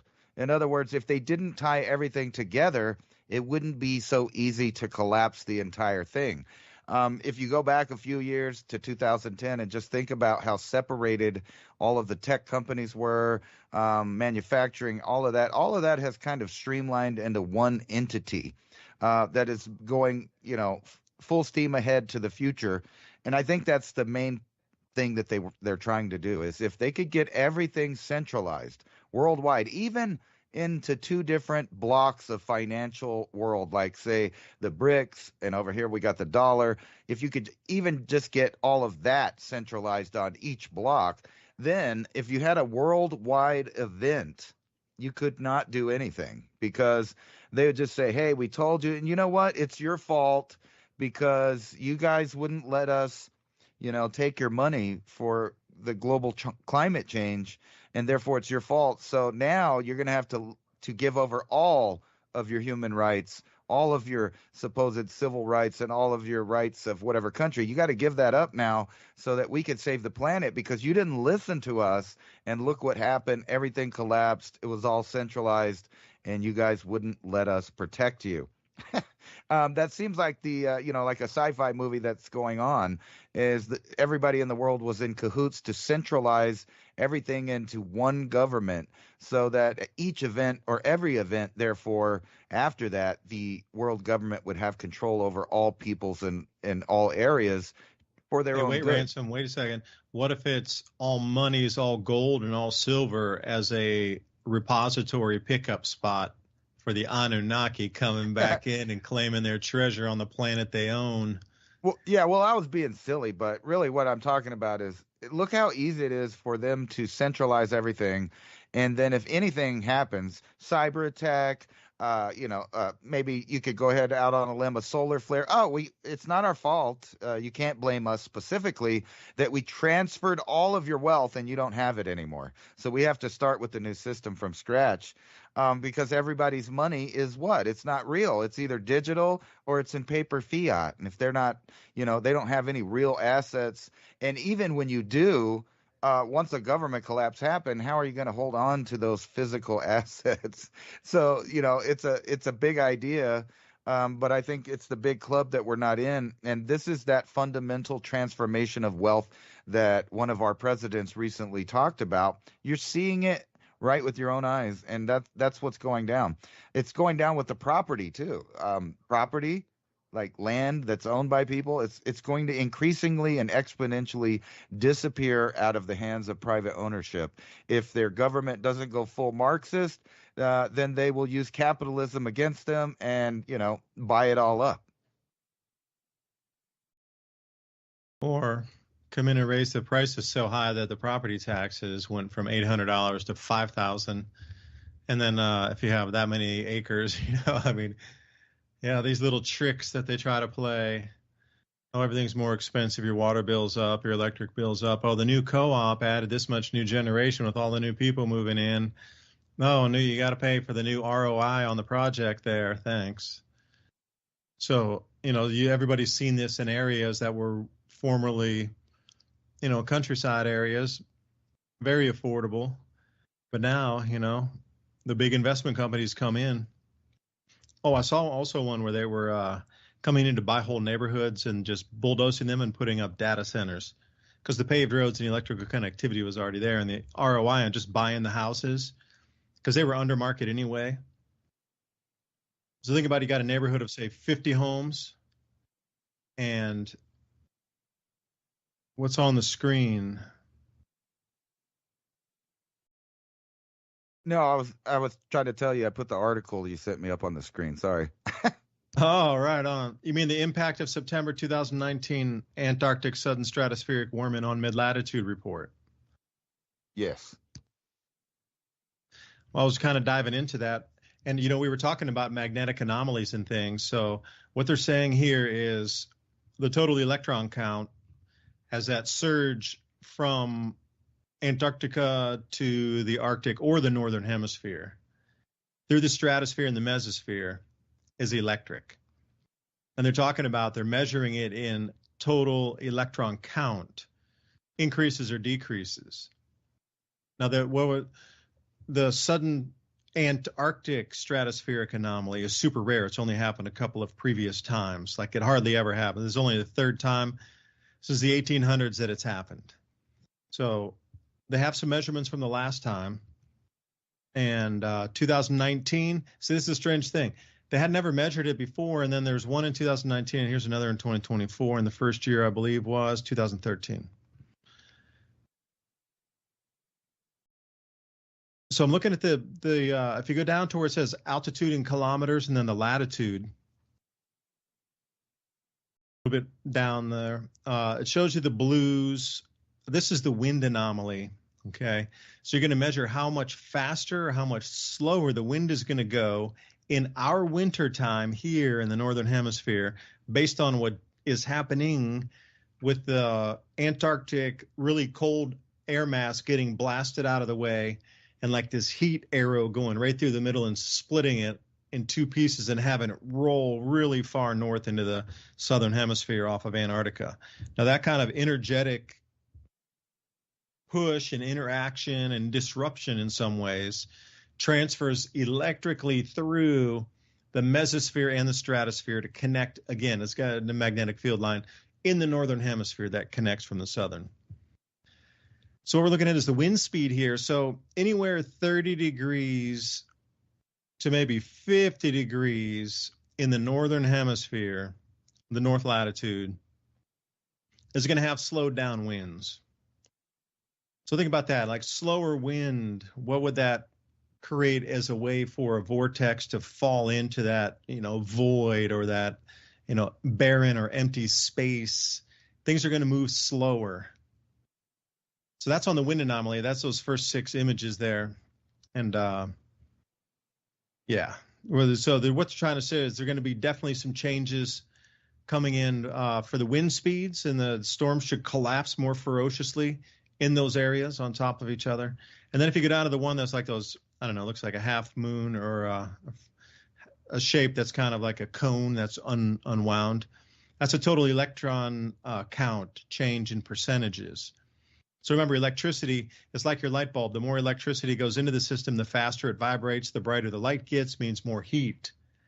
When you turn it down and it gets dimmer, it gets blue, it gets the cooler.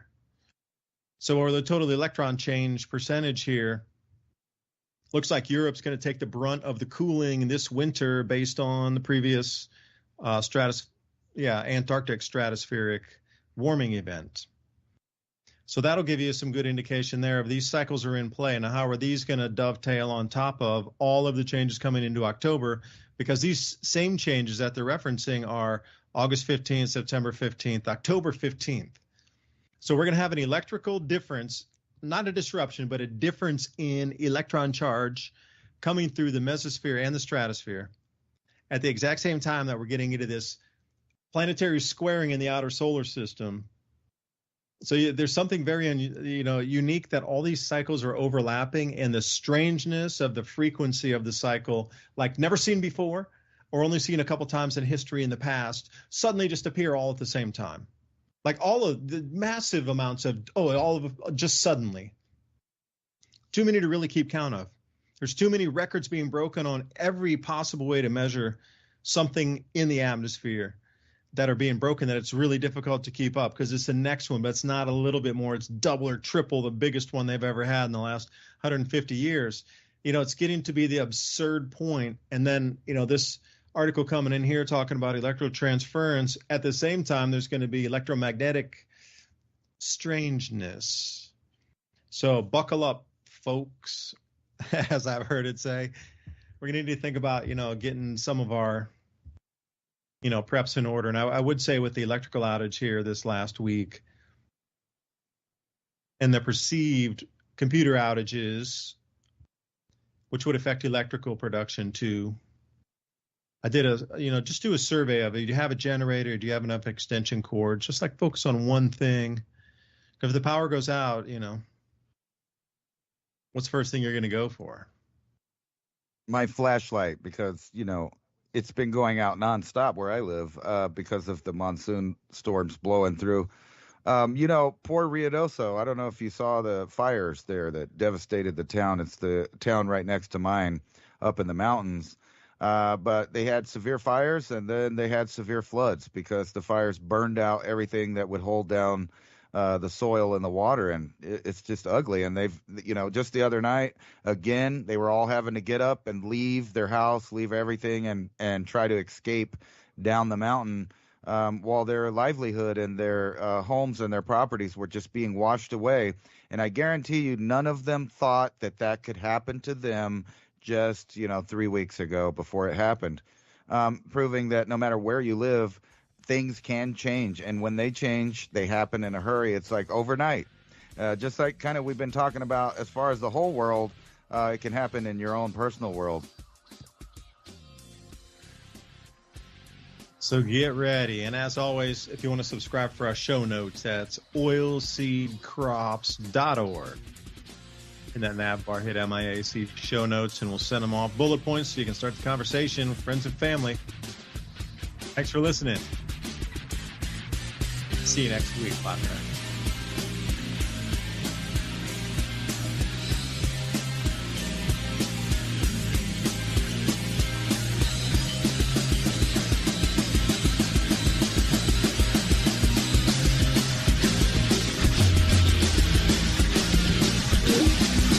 Thank you for listening to Revolution Radio. What the heck is the truth, G?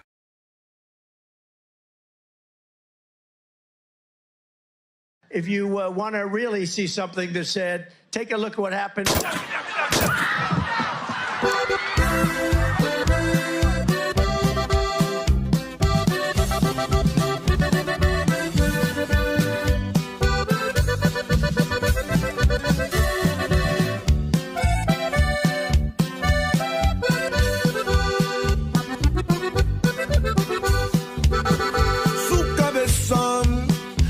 El blanco, darle muerte al objetivo. Quién sabe por qué razón a Trump no lo quieren vivo, pero sucedió un milagro, porque les falló aquel tiro.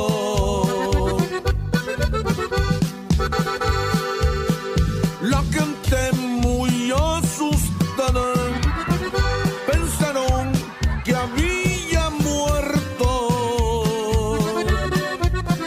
y entre medio de los gritos se escucharon otros tiros. Los agentes dieron muerte. De inmediato aquel bandido con la sangre